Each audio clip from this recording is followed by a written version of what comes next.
Plus के show झनक में हिबा नवाब को झनक, कृशाल आहूजा को अनिरुद्ध और चांदनी शर्मा को अर्शी के रूप में दिखाया गया, जो एक मनोरंजक प्रेम त्रिकोण के रूप में शुरू हुआ और अब यह चर्चा का विषय बन गया है, क्योंकि आखिरकार यह वह है जिसका प्रशंसक बेसब्री से इंतज़ार कर रहे थे। तो नमस्कार दोस्तों, इंडिया माई प्राइड चैनल में आपका स्वागत है। जिन्होंने इस चैनल को सब्सक्राइब नहीं किया है, कृपया वीडियो के नीचे दिया गया लाल बटन दबाकर चैनल को सब्सक्राइब कीजिए और बेल आइकन भी दबाइए ताकि आपको वीडियो के नोटिफिकेशंस मिलते रहें।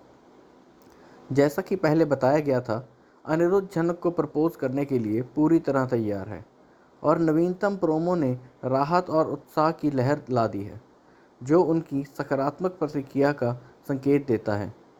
शो की शुरुआत झनक और अनिरुद्ध की नकली शादी से होती है।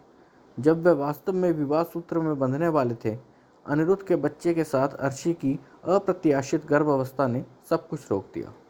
हालांकि अब ऐसा प्रतीत होता है कि कहानी अंततः झनक और अनिरुद्ध के बहुप्रतीक्षित मिलन की ओर बढ़ रही है। दर्शकों के लिए यह बहुत खुशी की बात है। स्टार प्लस द्वारा जारी किया गया झनक का प्रोमो एक दिल छू लेने वाले पल से शुरू होता है। अनिरुद्ध झनक द्वारा प्यार से तैयार और परोसे गए भोजन का आनंद ले रहे हैं। जब मूड समाने लगता है तो वह उसे एक दस्तावेज सौंपकर अचंभित कर देता है। जैसे ही झनक ने उस पर नज़र डाली, उसकी आंखें चौड़ी हो गईं। निराशा से नहीं, बल्कि अविश्वास से। यह दस्तावेज कोई और नहीं बल्कि अर्शी और अनिरुद्ध दोनों द्वारा हस्ताक्षरित तलाक के कागजात हैं, जो उनके जीवन और उनकी कहानी में एक महत्वपूर्ण मोड़ का संकेत देते हैं। हालांकि चौंकने के बजाय झनक सुखद आश्चर्यचकित है। वह एक कोमल मुस्कान के साथ अनिरुद्ध को देखती है, जबकि वह उसे उम्मीद भरी उत्सुकता के साथ देखता है। फिर दृश्य एक स्वप्निल शादी के सेटअप में बदल जाता है, जिसमें अनिरुद्ध क्रीम और सोने रंग की शेरवानी पहने हुए है, जिसके ऊपर पारंपरिक बंगाली टोपी है।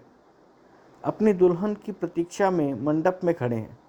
पृष्ठभूमि में जिया धड़क धड़क जाए कलयुग फिल्म का वो गाना की ये भावपूर्ण धुन गूंज रही है, जो इस पल के भावनात्मक भार को बढ़ा रही है।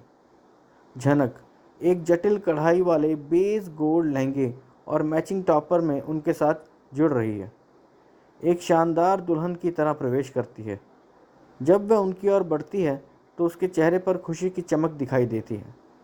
दिलचस्प बात यह है कि शादी में दिखाए गए ज़्यादातर मेहमान अपरिचित लग रहे हैं, जिससे लगता है कि उनके परिवार वाले शायद मौजूद नहीं थे।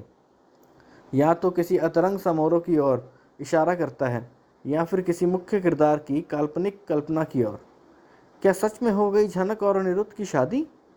कहानी में आएगा क्या नया मोड़, या ये है किसी का ख्याल? कमेंट करके बताइएगा दोस्तों। देखते रहें चैनल इंडिया माई प्राइड।